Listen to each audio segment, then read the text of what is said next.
episode of DLTV on the Fringe, broadcasting to you live from Digicon 15. We have a gaggle of people with us today to help reflect on our amazing and very entertaining keynote from Anne Edmonds this morning. So Anne was very humorous, especially to those who had had a little bit of a big night last night. But she also shared some stories of her school experience and her journey to becoming a comedian and doing things outside of her comfort zone. Is there anyone here that would like to just throw in a few tidbits of reflection on the messages that Anne shared today, or the top jokes? I really loved when she said that things that are failures today usually end up being something funny to talk about later, because they do.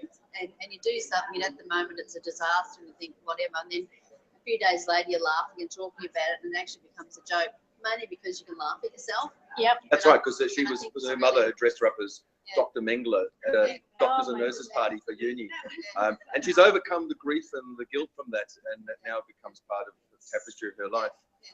So, it happens all the time. We have failures of different things, and people have already had failures here today at the conference. And we were laughing about it already, and I thought, yeah, we did that this morning. That's so true. Absolutely.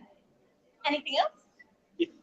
Larissa yesterday did something on risks. Yes. And this complemented that very, very nicely, because this was much more personal. Yeah. So a lot rather of than balance. doing the general thing, it was, oh, yes, it's me.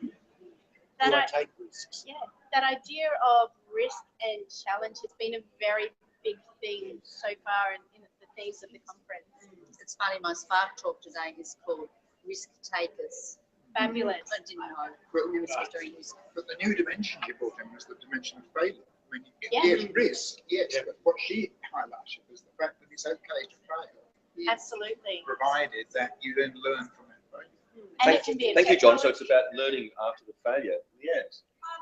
I think technology is responsible for part of the reason that our kids don't think that failure is an option, because the products they now see are so polished, like Photoshop pictures and things, whereas in the past that wouldn't have been the case. You would have seen the warts and all things because you could fix it. These days, now everything that they see is so easily polished that often they forget that it didn't always start that way.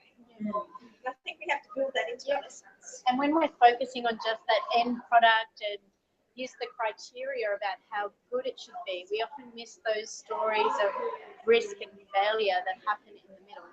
And I think sometimes in that sense of challenge or failure or risk, there's unexpected elements of humour and chaos, and sometimes that leads to bananas. We have quite a few bananas again today at the conference, and eating bananas as well.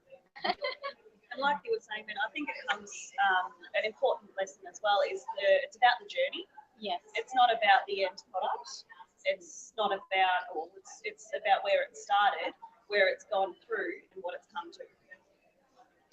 And hi, I'm Tina from Adelaide, and it's been lovely Tina to from be Adelaide, here. Amanda from Brisbane, and Leanne comes from New South Wales, and so yeah, it's been fantastic to be part of DLTV.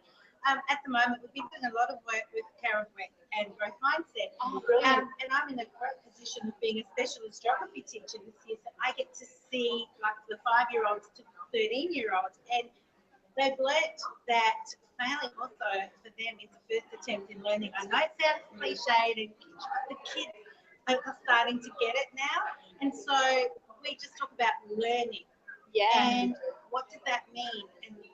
And yeah, I get the points of they don't see a lot of mistakes out there, but we're telling them that, and they're understanding now that we do learn from our mistakes, and of course sharing our own and laughing modeling at ourselves. That was so great this morning, because I was thinking to myself, Yeah. there were a few things even in the last month or so where I actually can laugh about it now, but that's what learning's all about.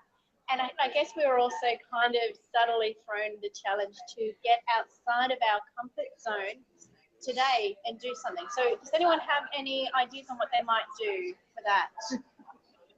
I'm doing a session on binary, which is really out of my comfort zone. I love okay? binary. I think counting my Oh, fingers. done. I'm doing on You only binary. got to know 2 symbols, that's Yeah. it. I'm hoping I can pass it on to people and they get it. That's exciting. Leanne? I'm trying to to encourage the teachers as much to admit failure and take risks. And I'm just a bit concerned that now that we're moving into this standardised measured teaching, that the risks of failure on teaching techniques may not happen as frequently. So I'm going to start promoting that we really do crazy things. It's a tough call, isn't it? Because we have this push as a pedagogy for accommodating failure and a performance development plan where failure will not be tolerated. The weak teachers should move out. And that's a real tension. And I can see where if we applied that model to the classroom, we wouldn't tolerate failure among students. We aspire every student to only do their best and accept words, assignments that are only typed in Times New Roman. Comic Sans will not be tolerated. Actually. Okay, well, we know you guys also have more sessions to get to because it's a jam-packed session today. So many exciting adventures. And we will be throwing out these hangouts all day intermittently. If you're watching and you'd love to join us, just tweet Aki Girl or guest Susan. Mine's easier. So. Mine's easy to Google. And yeah, we look forward to seeing you all again.